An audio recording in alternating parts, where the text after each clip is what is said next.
Hola rodanteras, hola rodanteros. Y los que todavía no lo son. Hola a todos, en definitiva, hola a todas. Bueno, vamos a intentar un nuevo La Vida Va, en general, y si es posible, sobre ruedas. Porque bueno, a ver, en tren de filosofía barata, como decía un amigo, la vida siempre va hasta que se termina. Cuando le agregamos ruedas, y por ahí va más rápido en algunos aspectos, por lo menos en el cambio de paisaje o en las, digamos, vicisitudes que se van presentando en eso que llamamos el camino, ¿no? Porque el camino, desde ya, es un trazado que nosotros nos vamos proponiendo en la medida de que vamos tomando conciencia de quiénes somos, por qué somos, a dónde vamos. Y cuando decimos a dónde vamos ya entra el proyecto, ¿no? Entra la opción de decir, a ver, ¿cuáles son mis perspectivas en presente como para poder ir determinando alguna que otra expectativa de futuro, ¿no? Y entre perspectivas y expectativas, que parecen palabras tipo trabalengua, transcurre muchas veces toda la vida. Y cuando llegas a una cierta edad, haces una evaluación, eso es más que natural, porque la intención precisamente es esa, a ver, balanceemos, por lo menos sin llorar sobre la leche derramada, como dice el refrán, intentar ver en qué aspectos uno cumplió con las perspectivas en su momento y a dónde llegaron las expectativas cuando fuiste viendo resultados, ¿no? Y a veces estás más que feliz porque decís, bueno, mi paradigma está poco menos que cumplido, o está en camino de cumplirse, porque no siempre se cumple todo al pie de la letra y uno dice, para tal fecha quiero tal... No. En la interrelación, la realidad personal siempre choca con la realidad colectiva. Por eso es importante la construcción de la realidad colectiva. En la construcción entra la empatía, entra el hecho de decir yo quiero formar parte de un grupo humano con el cual pueda desarrollarme, desempeñarme con cierta libertad y a partir de ahí, bueno, crecer, fundamentalmente crecer, o sea. Y a veces no se da.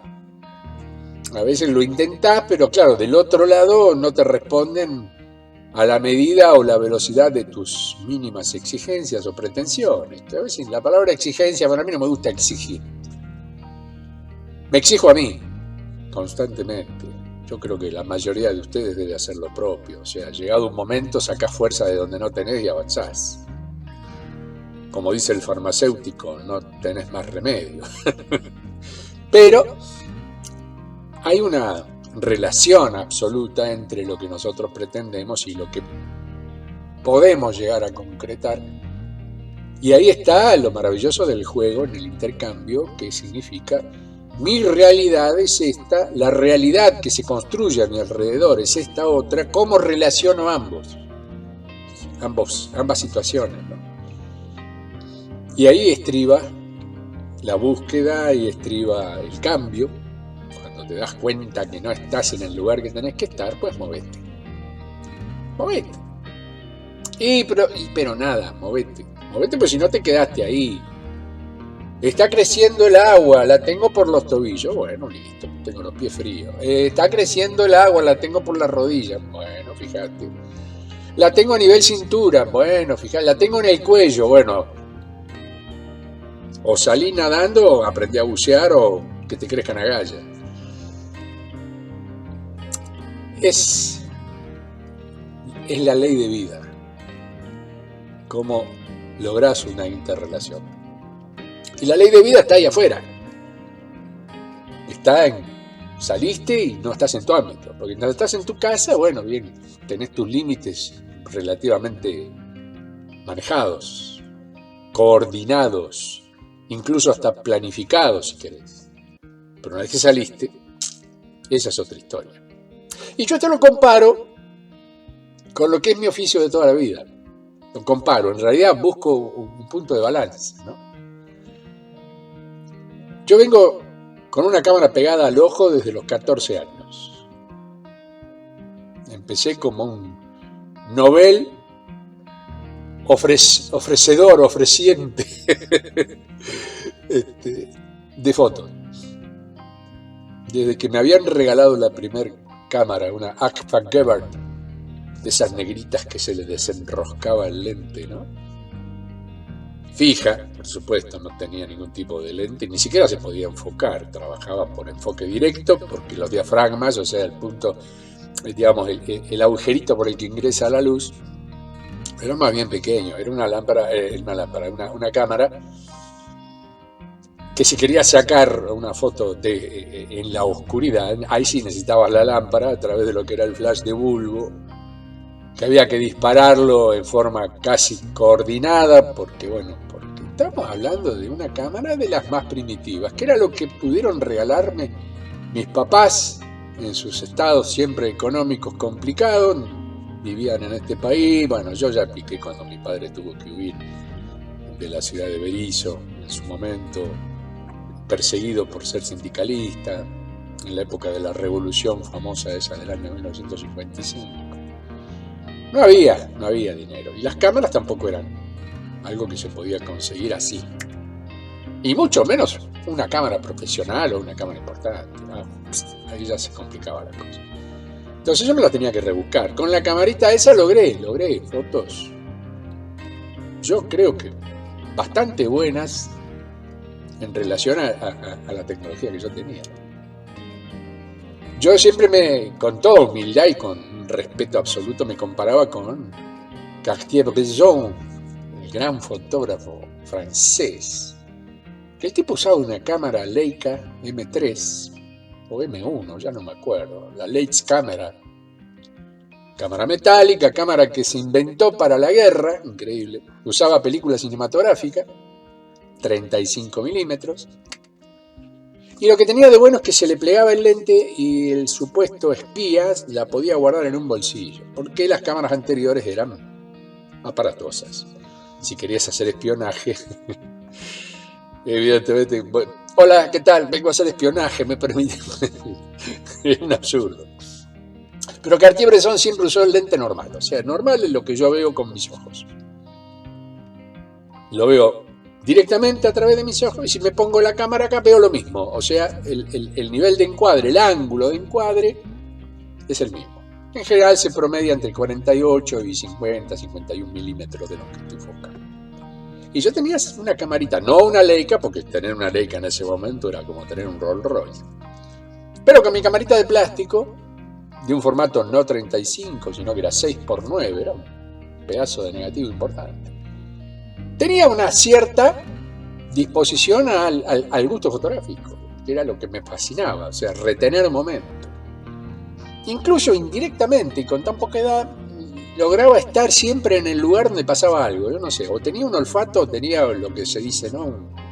Un julito, pero con C, muy particular, porque lograba a veces tomas que, claro, como yo no era fotógrafo y era un pibe, en general a los fotógrafos profesionales se los tenía ahí medio en la gatera, ¿no? O sea, los tenían controlados. Che, ojo con este que nos saca foto y nos escracha todo. Pero yo no, yo me metía. Y después iba al diario y ofrecía mi fotito. Primero, como lo que quería era que me publicaran, no pedía nada. Iba y decía, tengo esta foto, ¿sirve? ¡Uy, pibe, qué bueno, gracias! Gracias. Bueno, ya sabemos. Anda tranquilo, claro, nadie iba a meter la mano en el bolsillo, porque de todas maneras los jefes del área de fotografía muchas veces compraban ellos mismos, después seguramente se la facturaban a la dirección del diario, pero mientras tanto no querían que se les escape la tortuga, ¿no? Entonces, dejala, pibe, dejala. Bueno, y a partir de ahí empecé a decir, opla, me aceptaron una, me aceptaron dos. Claro, no me podían dar trabajo, a pesar de que yo era un tipo relativamente grande en relación a la altura promedio, pero no daba la del fotógrafo, o sea, los pelitos estaban creciendo en ese momento con una manera muy, muy sutil y a la velocidad de los tiempos, ¿no? Entonces, siempre hubo una cierta predisposición a no permitir que gente muy joven de pronto asuma cosas. Pero, insisto, yo me metía. Y después se me ocurrió escribir. Entonces digo, yo ya llevo algo con algo. O sea, no es lo mismo la foto sola que contar una historia en la cual la foto se adjunta, o bien como un elemento probatorio o como un elemento que reafirma de pronto lo que uno está pretendiendo decir con la palabra. O sea, se crea una mixtura que justamente ofrece más capacidades de información. Y ahí ya me empezaron a tener en cuenta. Estoy hablando de lo que fue en su momento el diario El Trabajo, acá en Mar del Plata, que después se transformó en el diario El Atlántico. Al otro diario sí, participé en varias ocasiones, en distintas circunstancias, pero era un tanto más difícil, era un diario más oficialista, más armado. El Atlántico, El Trabajo eran de pueblo, eran los que pasaban un accidente y ellos estaban antes de que pase el accidente sabiendo que iba a pasar. O sea, muy interesante. Bueno, venían las comunicaciones en la policía, cuando salía el patrullero había alguien que llamaba al diario, che, vamos a tal lugar, pasó tal cosa, y ahí salía el diario. O sea que yo me acostumbré desde muy pequeño a que la cosa está afuera. No podía haber trabajado en una redacción, por ejemplo, con todos los tipos fumando, la vieja Lexicon 80, que era la máquina que se usaba para prensa, o la Remington. No, como quien dice, no me daba el cuero para estar en un lugar, en un box separado. Hay quienes aman ese clima, yo no es que lo descarto, lo respeto, pero ¿sabes cómo, no? Me parece fascinante, además, ahí es donde se construye el mensaje, ¿no? Pero lo mío era estar afuera. Entonces seguí siendo freelance. Freelance es el tipo libre. Tenía, me acuerdo, una cámara de 16 milímetros, porque en ese momento televisión era 16 milímetros, y el sonido, si es que iba a existir un sonido, era un grabador de sincronía que me prestaban porque yo no podía tener un Nagra o un aparato de esa característica. Eran relativamente caros. La cámara era una Parlor Bolex, o Bolex Peglar, como le dicen también. Funcionaba a cuerda. Fue la única cámara que vendí en un determinado momento por cuestiones económicas. Ya estaba casado, ya tenía mis problemas financieros, como he tenido toda mi vida y como creo que todos los hemos tenido. Y era la única cámara que en ese momento ya no usaba. Un gran amigo, ex alumno, me dice, Julito, tengo la Truca, que era la máquina para hacer efectos especiales de cine. Me vendría bárbaro ponerla. ¿Por qué? Porque en el tiempo conseguí un motor eléctrico que funcionaba a batería, naturalmente. Entonces me daba más rango de camino de película. La película, de todas maneras, era un rollito de corta duración. Pero una cosa era darle cuerda y que se cortara la cuerda, que por suerte se cortaba cuando ya no tenía la suficiente potencia. Te dejaba siempre una nitidez de imagen, porque si no, si fuera que se te va todo el cuerno. No, el mecanismo mecánico, valga la redundancia, que tenía una cámara de esas características. Bueno, y tenía un lente zoom, o sea, el que va y viene, ¿no? Que era una novedad también para ese momento, porque en general tenían la torreta que giraba, que tenía un normal con un angular y un tele. Y bueno, usaba esa camarita. Con el tiempo entré ya en relación con gente de medios acá de Mar del Plata y tenía un Auricon Mitchell a mi disposición, que era una máquina con sonido magnético, una batería que pesaba lo que pesaba, pero ya eras un reportero que salía a la calle como móvil, pero móvil eras vos, o sea, patita, bicicleta, motoneta o lo que tuviéramos en ese momento al alcance, pero estaba afuera. En el interín uno iba al canal, en ese momento el canal pionero era Canal 8, de acá de la ciudad de Mar del Plata, hoy perteneciente al grupo Telefe, y era fascinante. Pero a mí lo que me fascinaban eran las cámaras. Esas viejas Dumont. ¡Wow! ¡Qué bichos! También funcionaban a torreta. Y cameraman, porque camarógrafo es el que grafica a sí mismo su propia imagen. O sea, la cámara está grabando o está filmando. Y vos sos el que decide cuándo empieza la toma y cuándo termina. Eso es camarógrafo. Graficás a través de la cámara. El cameraman es el hombre cámara. Cameraman o man camera, como quieran. Yo para el inglés soy como para el japonés. Pero bueno, pero se entiende. Ese está conectado por una manguera o cable. Y el que decide es el director, que poncha. O sea, va cámara 1, va cámara 2, va cámara 3. Genial. Tu función era encuadrar y esperar la orden. O recibir la orden, dame a fulano, qué sé yo, si era un artista, un político, quien fuera. Vos ibas ahí, lo encuadraba y el tipo, voy tal, pum, listo. Más de uno ha visto, incluso en películas, aunque no sea del oficio, cómo se maneja un sistema de dirección de cámara. Pero claro, tu decisión es que esté todo en orden, bien y en foco, y tratar de hacer un encuadre dentro del parámetro de la fotografía. Si hay que hacer algún movimiento, bárbaro. Pero la decisión de que estés o no registrado te la da el director. A mí eso me gustaba y no me gustaba.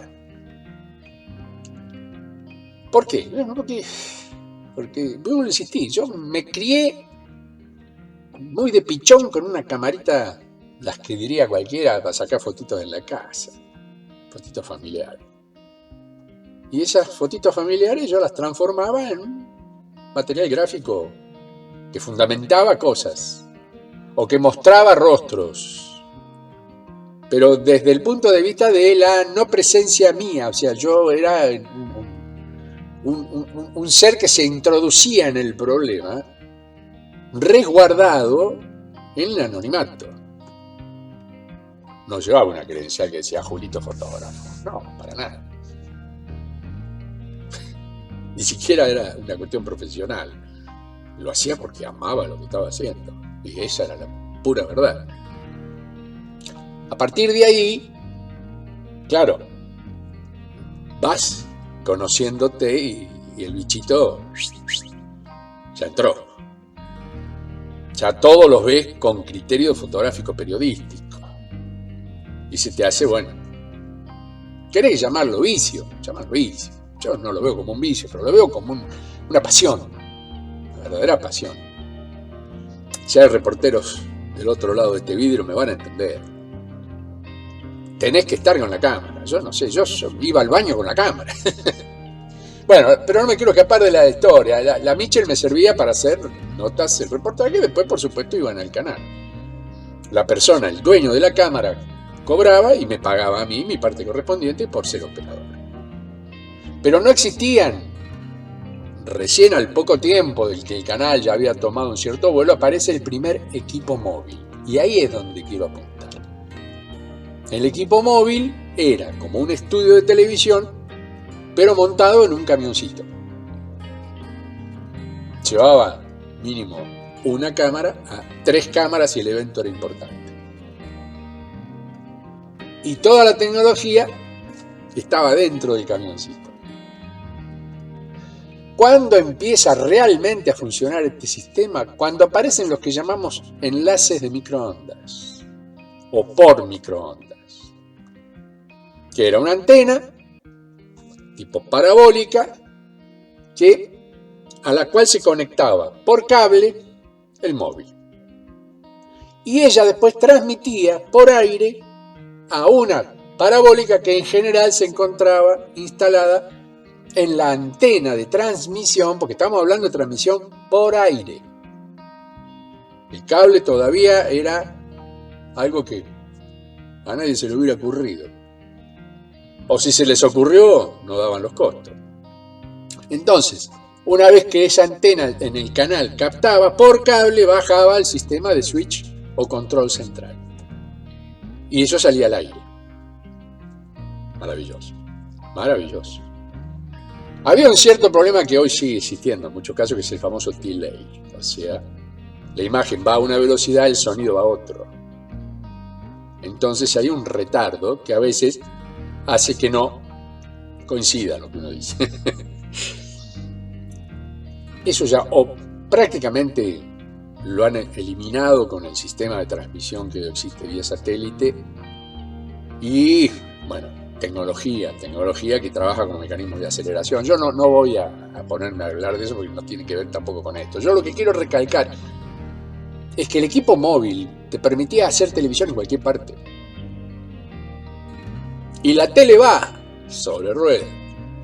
Cuando aparece el video, a través de la máquina de mirar, con el viejo Cacho Fontana a la cabeza, que era la casetera que grababa aparte, bueno, eso venía a complementar lo que antes era la cámara de cine. El tema es que la cámara de cine tenías que llegar y revelar la imagen, siempre rezando de que la película estuviera en condiciones, porque no tenía forma de decir esto es automático. No, el lente se sacaba, se desenroscaba de la plaqueta, digamos, de contención de lentes, la torreta que se llamaba, pero el sistema de diafragma, o sea, de regulación de la luz, etcétera, etcétera, salvo la velocidad, que en general rondaba los 24 cuadros, la velocidad de obturación, digamos, ¿no? El tiempo por imagen, son 24 fotitos por un segundo. Después estaba el diafragma, o sea, la pupila del ojo, ¿no? Como el ser humano. Si hay poca luz, se abre, si hay mucha luz, se cierra. En ese cerrar te podía quedar oscuro si no te habías acordado de que estabas haciendo un material en sombras en lugares de cierto. Entonces abrías. Te dabas cuenta en la medida de que llevabas el fotómetro que mide luz, fotómetro, luz, medir luz, te permitía tomar ya sea incidente o reflejada. La reflejada es, yo ponía el fotómetro y apuntaba al objeto. La incidente es, me voy al objeto y apunto a la cámara. A veces se hacía el promedio cuando se podía, si la nota era importante. Pero aunque tenías que acordarte cambiar el diafragma, porque en general si era un interior, o incluso que había que iluminarlo con unos tachos bastante importantes, y cambiar en general la película también. A veces no llegaban películas de más sensibilidad, tenías que trabajar con una película normal, o una película lenta, que son las peores, son para exteriores tan bárbaras. Son las de blanco y negro, las primeras que se usaban en el cine, las películas de Chaplin, por ejemplo, eran películas lentas. ¿Por qué lentas? Porque no tenían gamas de grises, eran blanco o negro. Y había algún grisecito y dando vuelta. Pero bueno, con el tiempo tuvieron que armar estudios, cuando querían hacer interiores, no les daba la luz para iluminar esa película, entonces eran estudios con vidrio. En la película Chaplin se ve perfectamente. E iluminaban con luz de día.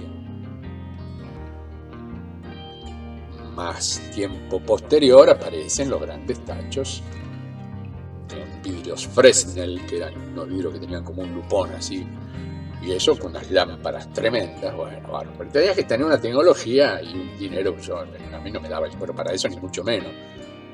Pero sin irme del móvil, el móvil lo que permitía era justamente ir a lugares en los cuales uno tenía otras opciones. Entonces ya dentro del equipo móvil, y todavía era televisión blanco y negro, no nos olvidemos, no había televisión color todavía, aparecían situaciones que se podían compensar a través de los mecanismos que contaba el móvil, que eran los mismos que se contaban en el estudio, pero la virtud que tenían era que se podía compensar la luminosidad de la toma, etcétera, etcétera, etcétera. Y se hacía una televisión realista, que es lo que a mí me gustaba. La sangre de reportero, de hecho, al día de hoy todavía la tengo, no me la saca nadie. No he podido trabajar en un canal fijo, y me han ofrecido, conste y agradezco la generosidad de muchos que me decían, no, Julito, venite al estudio. Bueno. La única vez que hice estudio por mucho tiempo fue en Teis Sport hace unos años atrás, porque uno de los compañeros, no recuerdo, creo que había caído enfermo o había tenido un accidente, y la empresa con la que yo trabajo de los equipos móviles es una de las empresas en realidad con la que más he trabajado, que vivió 4, me convida, me dicen, Julio, ¿tenés ganas de venirte a Teis Sport? Son 15 días más o menos, hay que reemplazar a un compañero. Bueno, sí, por supuesto, me fui, me acuerdo que me instalé en un hostel ahí en la zona de Telmotango, se llama, de la familia Di Palma, que ahí el último día me entero de que era el dueño de todo eso, era el hermano de Di Palma, ¿no? corredor, gran corredor.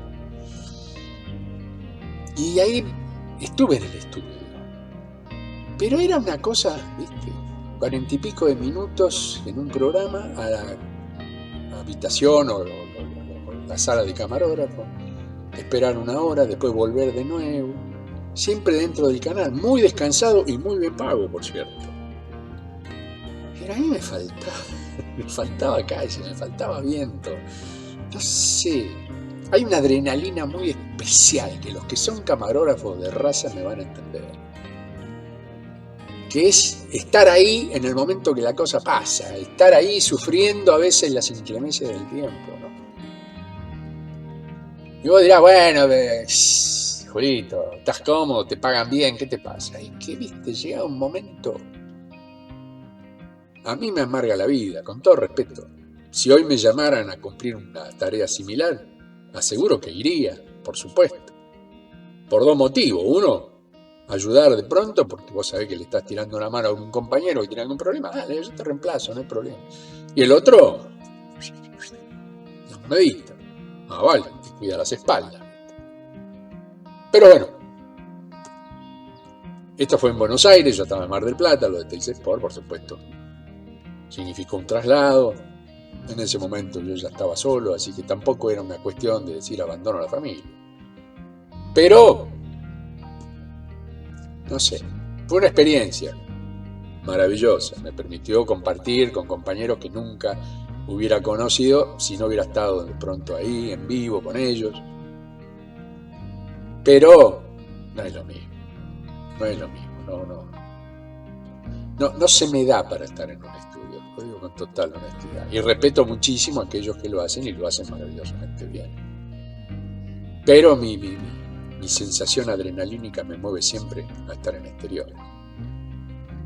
O sea que entre los trabajos que hacía en forma freelance con la cámara, una vez que la cosa empieza a caminar a otra velocidad, aparece el cable, aparece la televisión color, antes por supuesto, pero ya se empieza a transmitir de otra manera. Y ahí arranca mi actividad dentro de lo que era el Instituto Niepce, con el cual hacíamos enseñanza de fotografía y cine básicamente, laboratorio, fotografía aplicada.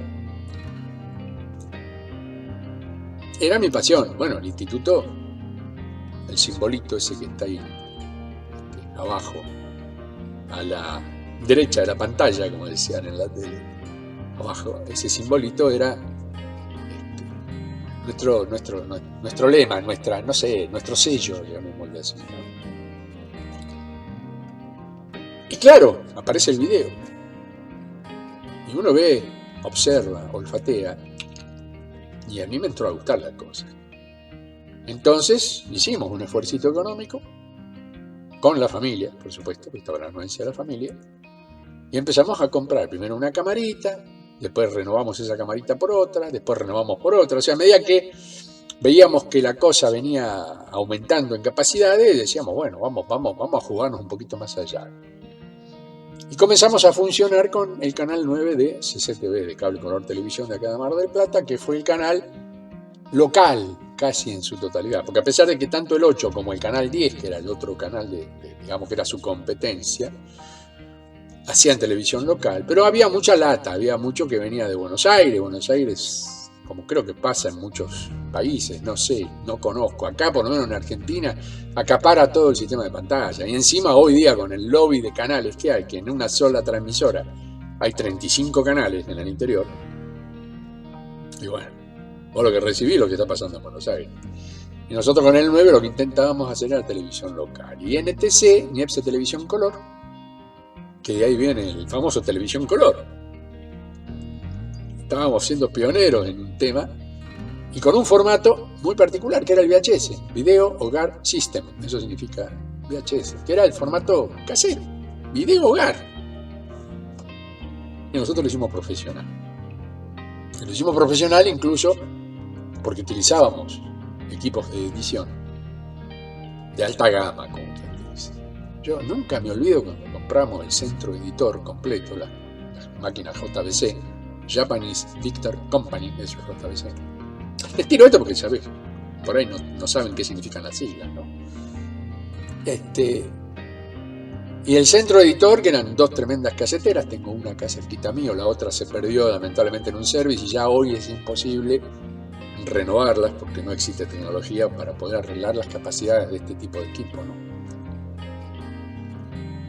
Costó $63.000 en su momento.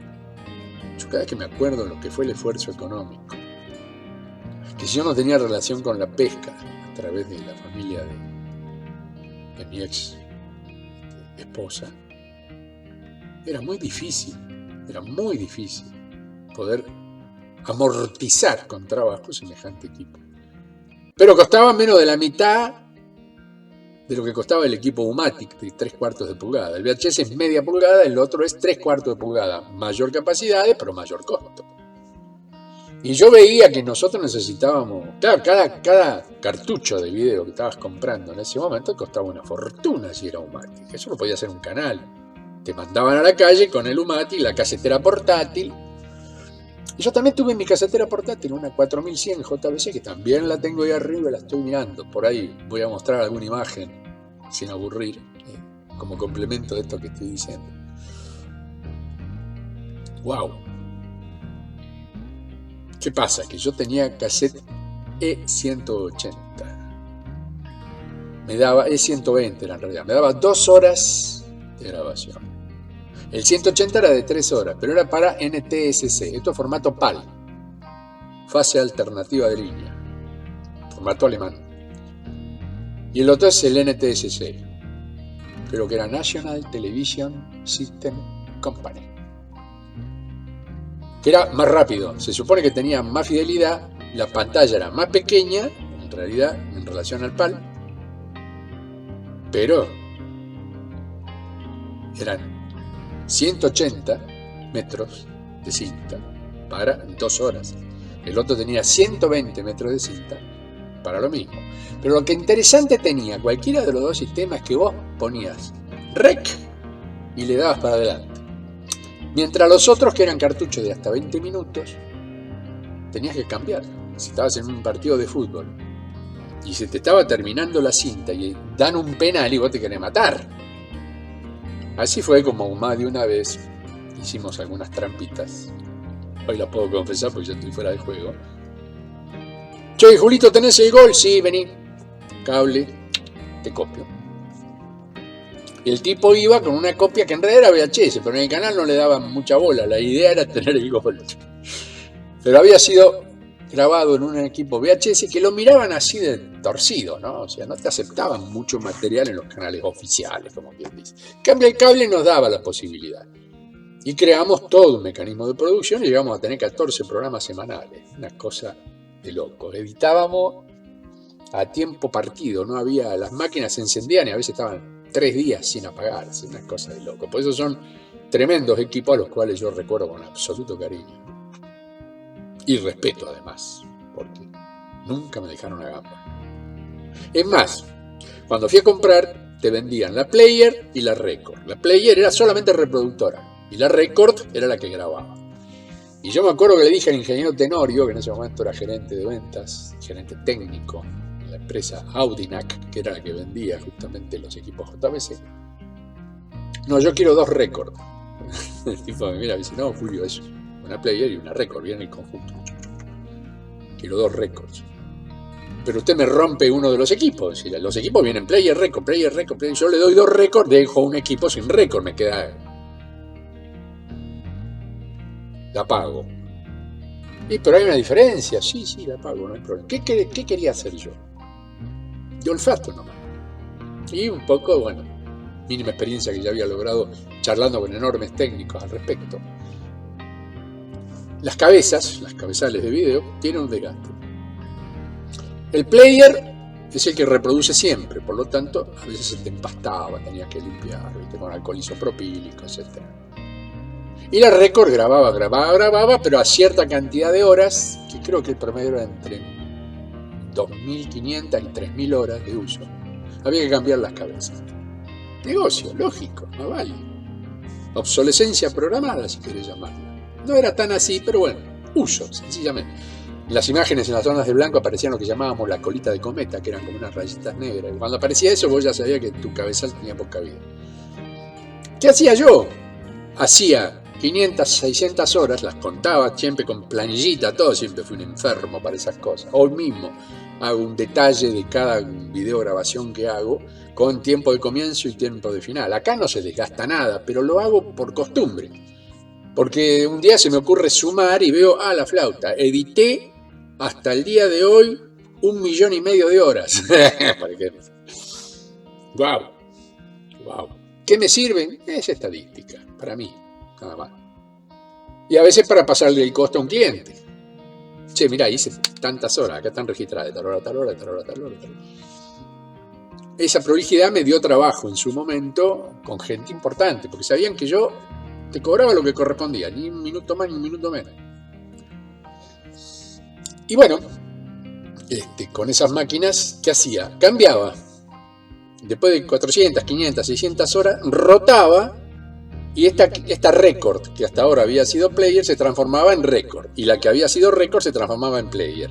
Entonces iba gastando parejo las cabezas. Bueno, llegué a tener un promedio de entre 5.000 y 7.000 horas. Dupliqué la duración de la cabeza. Y arriba, como quien dice, los ingenieros me miraban como diciendo, este tipo... Con el tiempo me acuerdo que lo vi al ingeniero Tenorio. Y me dijo, la verdad, es lo suyo va a sacarse la gorra. ¿Por qué no? Nos superó en el sentido de la astucia, de la previsión. ¿Cómo se le ocurrió esto? Digo, no importa cómo se me ocurrió. Lo que importa es que yo no tenía capacidad económica para estar cambiando cada X tiempo un cabezal de ese valor. Porque una vez que cambias cabezal, cambias pin roller, todo el sistema de enganche. Bueno. Pero la historia de hoy tiene que ver con esa pasión mía por las imágenes cuando empiezo a trabajar en los equipos móviles. Ya definitivamente en equipos móviles. La primera salida importante que tengo es los Juegos Panamericanos acá en Mar del Plata, en el año 95 creo que fue, 1995, que fue una transmisión internacional. Se había construido lo que antes era el campo de deportes, ahora era un complejo deportivo que incluía canchas de todo tipo, pileta olímpica y el estadio famoso que también se utilizó para fútbol, pero era un poquito más viejo.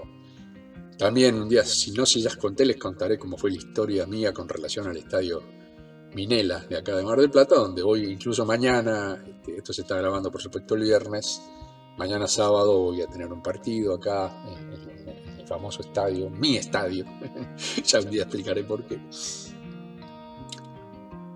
Y claro, arranco a trabajar con una empresa, CPA, Centro de Producciones Avanzadas, que fue mi debut,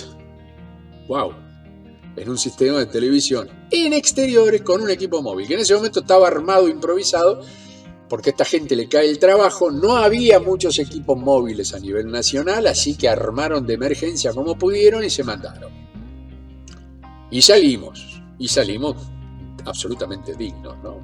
Transmisión por Canal 7, televisión en esa época, ATC. Debuto trabajando en una transmisión internacional. Polito siempre enganchado con cosas al roca. ¿Y qué pasa? Cuando termina la historia esta, el móvil volvió a Buenos Aires y el jefe técnico dice, bueno, ¿quién de ustedes está dispuesto a trabajar en la Fórmula 1? Necesitamos cámaras para la Fórmula 1. No hay tantos cámaras en Buenos Aires. La empresa Carburando, que era la que tomaba la transmisión de manera casi oficial, no estaba preparada para meter 35 cámaras en línea. Con suerte 10, 12 y ahí. Y había que completar. Porque había cámaras de aire y cámaras backups, o sea que estaban grabando por debajo y que te daban repeticiones, porque si vos giraste con la cámara para este lado y el accidente pasa de ti, no lo tenés, para eso está la cámara de backup. O sea, los tipos tapaban todos los ojos. Y yo levanto la patita, yo estaba en ese momento complicado, tenía un bebé de 2 años, Julián, que ahora es un hombretón de 30. En ese momento tenía 2 añitos, estábamos en una situación de calle, vivíamos en la casa rodante, el Cangrejo. O sea, para mí era una nueva oportunidad. Y Pablito Díaz, que era un compañero de Canal 10, fuimos los dos únicos que nos jugamos para ir a Buenos Aires a hacer la Fórmula 1, ni más ni menos. Así que debuté en automovilismo haciendo Fórmula 1. Y después la repetí por 4 años. Y ahí le tomé el sabor definitivamente al hecho de estar en exteriores. ¿Por qué? Porque estaba haciendo estudios. Yo ya no era camarógrafo, era cameraman. Pero a través de los sistemas de cable estaba conectado al móvil. Miles de metros de cable, lógicamente. Cable tipo coaxina en esa época. Ahora en general son de fibra de vidrio. Y tenía un director. Nunca me voy a olvidar, el gran Coco Acosta. Beso gigante. Que fue por 20 y pico de años director del programa de Susana Jiménez. Hola Susana. Pero un tipo casi ni se lo escuchaba. No era esto que estaban, voy, dale, encuadra, cuidado, que te vuelven loco. A veces algunos directores te dejan la cabeza así, ¿no? Este no, este decía, chicos, yo estoy al aire todo el tiempo. Como son muchos, yo no tengo que estar corrigiendo a nadie. Ustedes son profesionales y hagan la cosa como corresponde.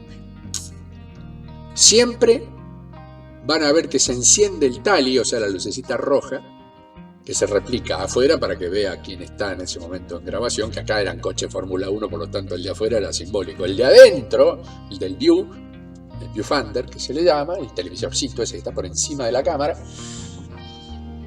ahí se te fruncía el alma, ¿no? Porque el primer día que salimos al aire, el tipo te dice, tenemos confirmados hasta ahora más de 980 millones de espectadores.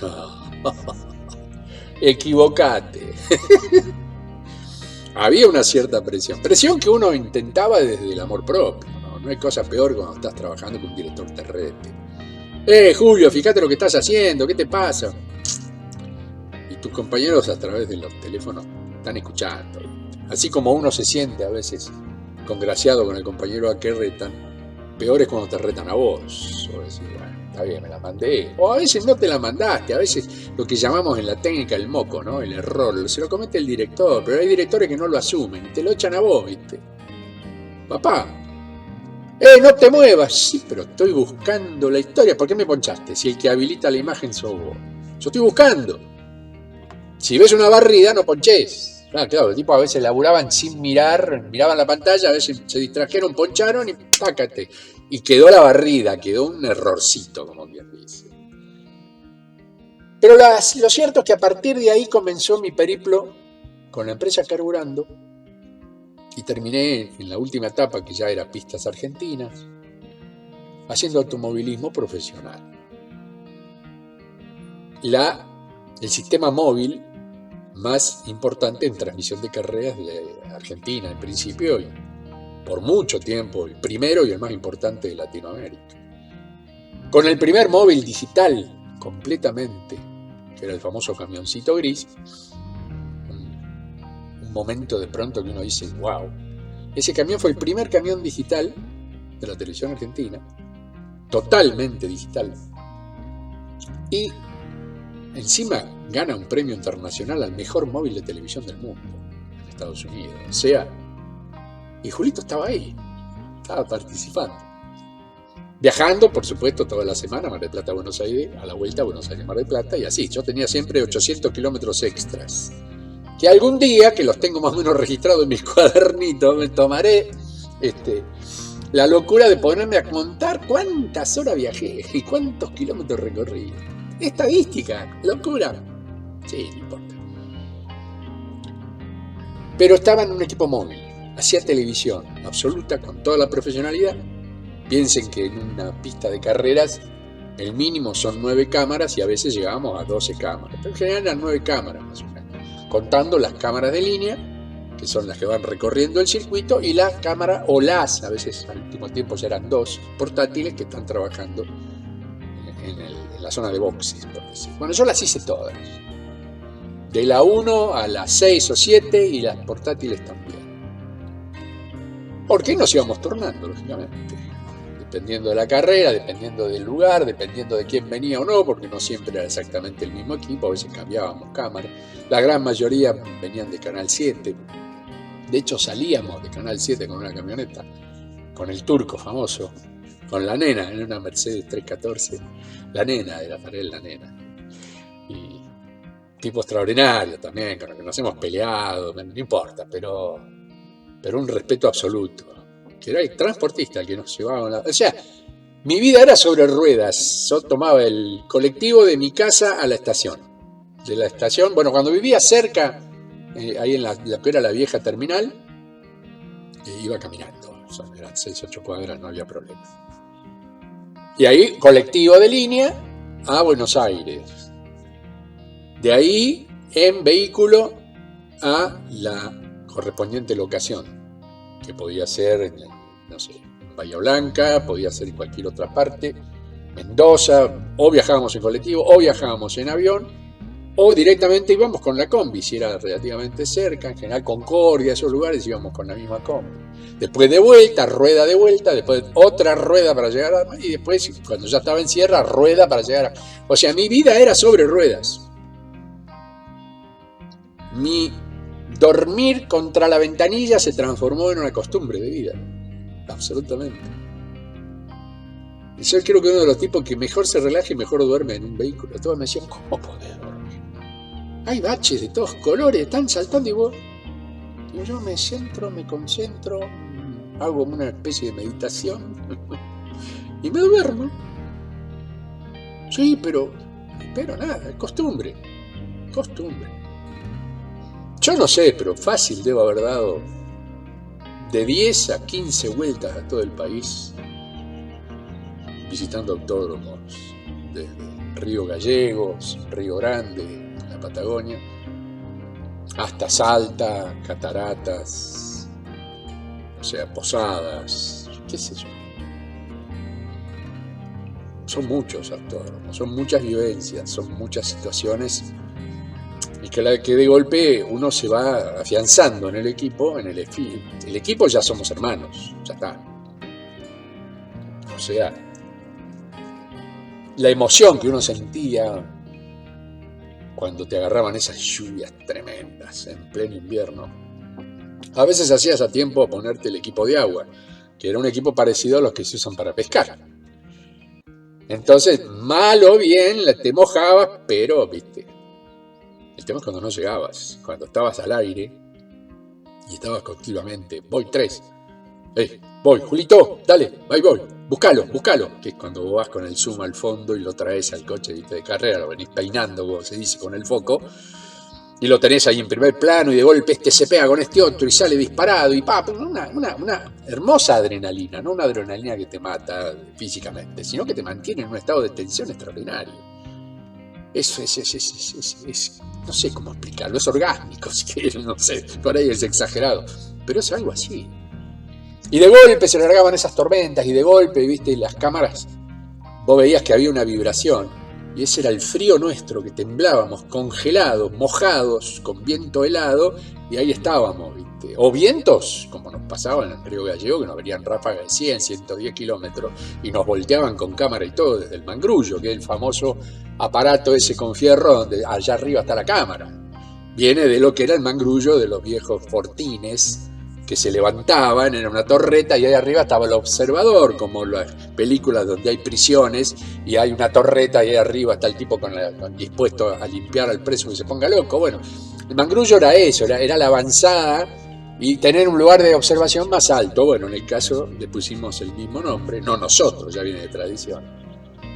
Y había que subir a veces mangrullo, un montón de metros, que vos tenías que ser poco menos que alpinista para llegar allá arriba. Y yo siempre fui un tipo que sufrió un cierto vértigo. A mí me decía, vamos en el helicóptero y yo, ¿sabés qué? Me cuelgo. He hecho filmaciones, he hecho fotografía colgado de helicóptero, hemos hecho acrobacia con helicóptero. Pero en tierra firme o en un balcón me temblaba la historia con respecto al vértigo, hasta que lo fui venciendo.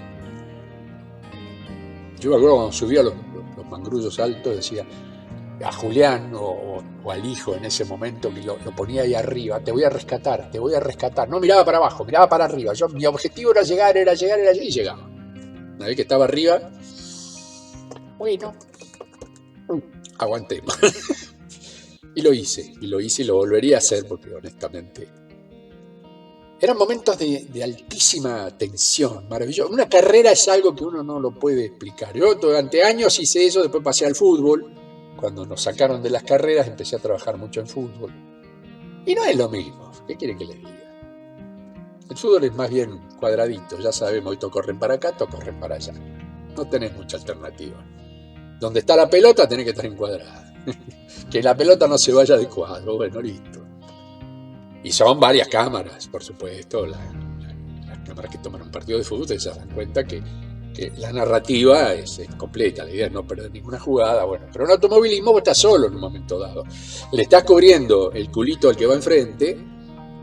No, perdón, sí, o sea, en realidad estás tomando los coches de atrás, ¿no? Y aquel los toma de adelante y si pasa un palo o un choque, como le decimos en la jerga, le decimos palo, ¿cómo se dice? Se toma desde dos ángulos. A veces yo tenía 3 ángulos. Tenía una entrada acá, otra entrada acá y otra entrada acá. O sea que el primero lo dejaba pasar, me quedaba con los que venían en el segundo o tercer pelotón. Pero ya el primero llegaba a esta y ya tenía que girar y tomar de nuevo el primero, porque siempre se sigue el primero como primera instancia. Seguía con alguna que otra historia y después volvía al tercer plano y tomaba otra vez al primero que pasaba delante mío y así era la historia. Y si tenías alguna historia que te tenías que quedar, no se podía perder este plano, así que tenías que estar atento, mirando por acá y mirando para allá, a que aparecieran los coches, y cuando aparecían vos los ibas a buscar. ¿A qué voy con esto? Más de una vez nos dijeron, che, las cámaras los van a reemplazar algún día por robots. Yo dije, sí, es muy probable. De hecho, ya se está haciendo en muchos lugares. Ponen más cámaras y listo, se acabó el problema. Pero el olfato del camarógrafo, cameraman en este caso, de automovilismo, eso no lo puede reemplazar ningún robot. Porque vos estás escuchando además. Nosotros dejábamos siempre un oído libre para escuchar el exterior, escuchar el golpe o la frenada y ahí enseguida ir a buscar. Y buscar y llegar en cuadro. O sea, no te podías pasar. No. La jugada era mover, digamos, con movimientos cuasi mecánicos, ¡pac! Y llegaba. Eso creó que el equipo de Carburando se transformara en un equipo estrella, si vamos al caso. O sea, todo el mundo, ¿estás encarburando? Sí. Equipo que venía trabajando desde las viejas épocas del turismo carretera que se hacía en ruta, no era en pistas. Yo entro en la época que el fragor del trabajo y la aparición de autódromos, ahí donde se corre directamente, porque, bueno, por los accidentes y cosas que ocurrieron, y después el costo que había que cubrir de transmisión, sin ir más lejos, lo único que quedó en pista es el rally. En ruta es el rally, que también hicimos el rally Marlboro, hicimos el Dakar también acá, o sea, la salida del Dakar, ahí había fotitos de Julito ahí, con la cámara tomando la salida del Dakar. O sea, me tocó hacer automovilismo de primera línea, inaugurar categorías, el turismo nacional, por ejemplo, donde corría Papo, la categoría esta de los 4000, el turismo americano, así se llamaba. Después categorías de mujeres, la primer Copa Damas, qué sé yo, no, me estoy olvidando, así, pero fundamentalmente era estar en exteriores, y era moverse con el equipo móvil, viajar a veces con el equipo móvil, incluso manejar el equipo móvil. ¿Por qué? Porque por cuestiones de tiempo había que reemplazar al compañero y bueno, no fueron muchas, pero fueron importantes las veces que me tocó manejar el móvil también. Era una vida nómade, porque siempre es algo nuevo, de gran sacrificio en el sentido familia, porque te tenías que alejar de la familia y te ibas un jueves para empezar la transmisión, un miércoles o un jueves, y después llegabas el lunes, yo siempre 400 kilómetros más para llegar a casa, y se hacía difícil. Y eso también creaba algunas rispideces lógicas en la familia, porque no estabas en un solo domingo. La carrera se hace el día domingo, día de la madre, día del padre, día del hijo, del Espíritu Santo. Nunca estás.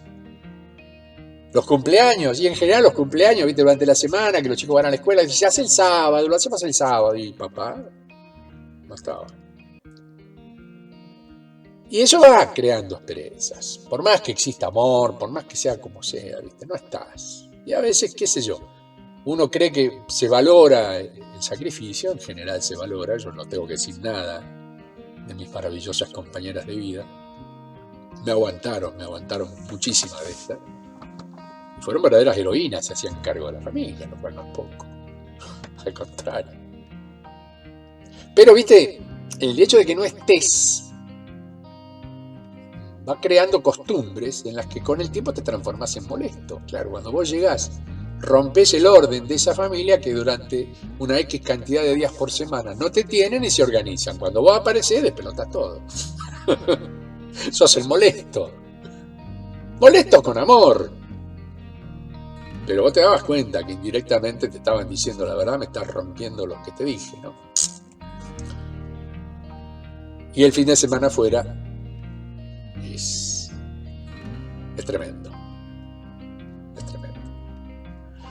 Pero uno aprende a amar ese tipo de televisión. Insisto, yo hoy no podría. Y después, bueno, eventos deportivos hemos hecho para todos los canales. Canales de deporte, o sea, torneos de competencia, Fox, Sport, qué sé yo. Ya perdí la cuenta de la cantidad de productoras, de la cantidad de móviles. Porque fueron 20 años. 20 años.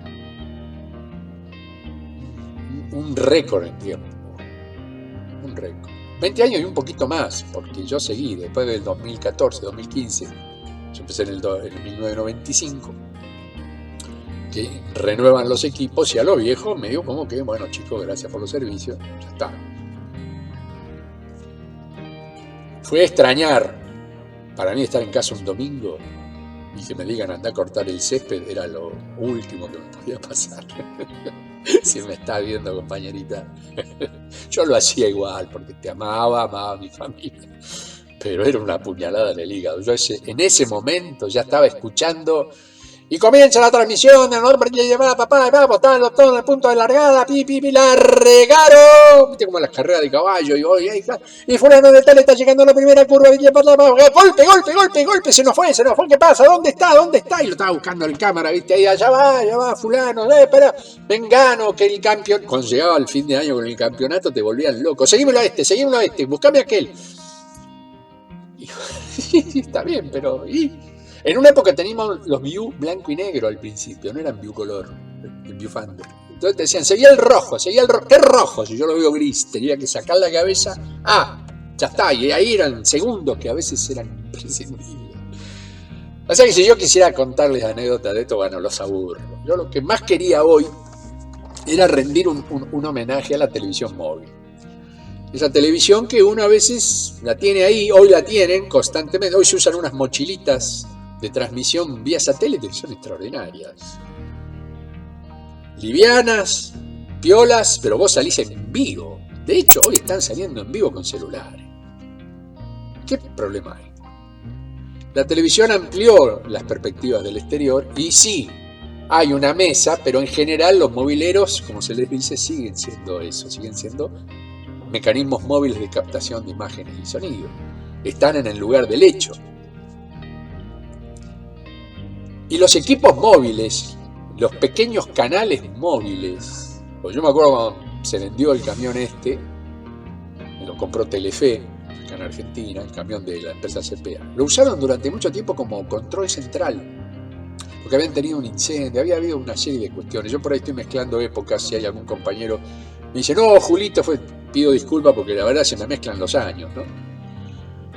Lo que sí sé es que lo fueron desmantelando y era un equipo que era una maravilla. El ingeniero que había estado trabajando en ese equipo había pintado todo de color blanco hueso y le había puesto hasta las letritas. Y vos veías un equipo que originalmente era negro, acá lo tenías en blanco hueso. Y era todo el control central de la NASA. Vos entrabas a ese móvil y decías, wow. Y estaba distribuido en un área de control de video, y control de videotape y de video en las cámaras. Y después venía un área de sonido donde había una tremenda consola con una ventanilla perfectamente visible que veía todos los monitores de lo que era el control central con un mezclador de video y el generador de títulos o los graphs que se les dice. Todos los elementos básicos de un canal de televisión, pero comprimidos y con ruedas.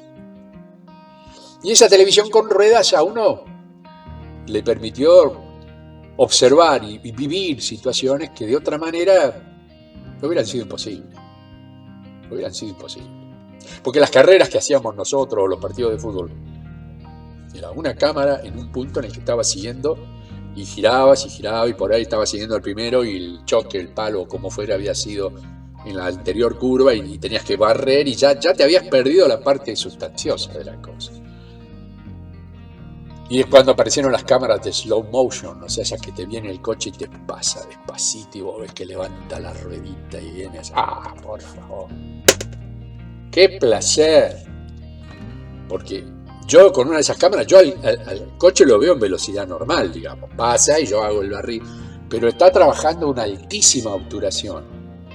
Que hace que cuando se proyecta, vamos a decirlo técnicamente, esa imagen, se la reproduce.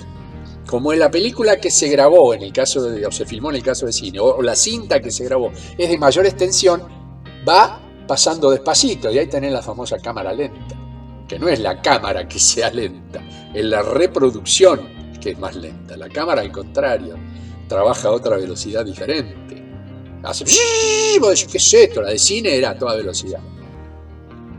Y cuando lo reproducís, claro, tenés más longitud en la misma capacidad de tiempo. Por favor, unas tomas. Se utiliza en fútbol también, el slow motion. Son equipos que hoy día, bueno, hoy con toda la televisión digital y todo el sistema digital son realmente extraordinarios. Dice, qué maravilla, qué tecnología, qué opciones técnicas hay hoy día. Hoy no hay límites. Hoy no hay límites. Y sumale los drones y ya. Nosotros, helicóptero, con todo el riesgo que eso conllevaba. Y hoy el droncito estaba volando por encima de los coches en la pista cuando están ahí en la grilla de salida y vos lo tenés el droncito a 1,5 metros, 2 metros de altura, pasando por encima de los techos de los coches. Es maravilloso.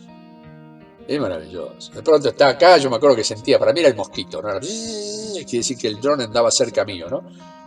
Y le decía, andá a buscarlos a la curva 1. Y vos veías el dron que hacía y se perdía y aparecía ya a 1.200 metros, qué sé yo, una cosa maravillosa, maravillosa. Me queda mucho en el tintero, no quiero aburrir porque ya superé la hora, pero hoy tenía necesidad de hablar de la televisión móvil, la televisión sobre ruedas, la televisión de exteriores, que como digo arrancó caminando, a veces en bicicleta o en moto, y terminó con unos camiones espectaculares que uno dice, wow, que a veces tienen hasta mejor y mayor tecnología por el hecho de estar en exteriores. Requieren una tecnología muy superior y las capacidades técnicas llegaron a un límite en el que hoy ya no, uno que lo vio crecer, porque insisto, yo de andar con la camarita chiquita de 8 milímetros, cuando empecé en el cine así aficionado, el Super 8, he hecho películas de corte internacional con una camarita Super 8. Que ya no era una camarita, era una tremenda cámara, pero el formato era pequeñito. No sé, ya les iré contando en otras épocas si no les molesta que yo haga anécdotas de este tipo.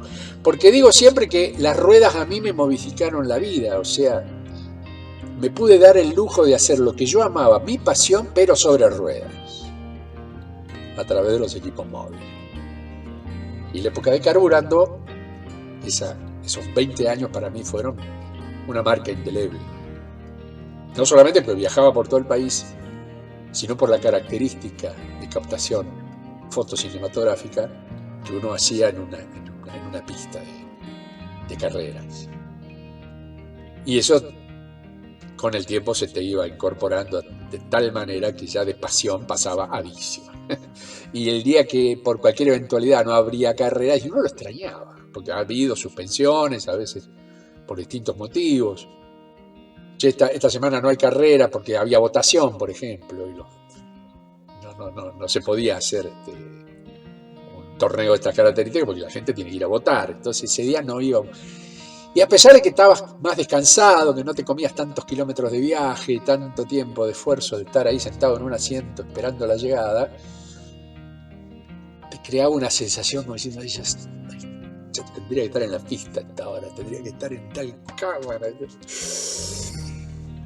Amores, gracias por la paciencia. Espero que hayan sonreído un poquito con mis anécdotas que me marcan de por vida y que son mi vida en definitiva. Pero las ruedas siempre estuvieron ahí. Mi vida en general siempre fue sobre ruedas. Así que nos reencontramos en esta historia de La Vida Va el próximo domingo.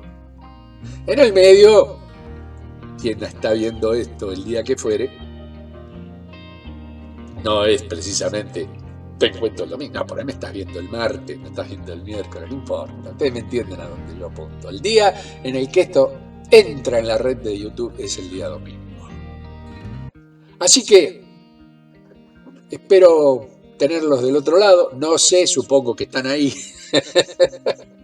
pero yo siempre, o en la medida de mis posibilidades, estoy acá. Desde La Osita, equipo móvil de NTC, teleproductor independiente, les mando un beso enorme, un enorme gracias por la paciencia, el amor y las contribuciones, y nos estamos viendo y oyendo en nuestro próximo La Vida Va, pero sobre ruedas. Chao, gente linda. Nos vemos y nos oímos. Hasta la próxima.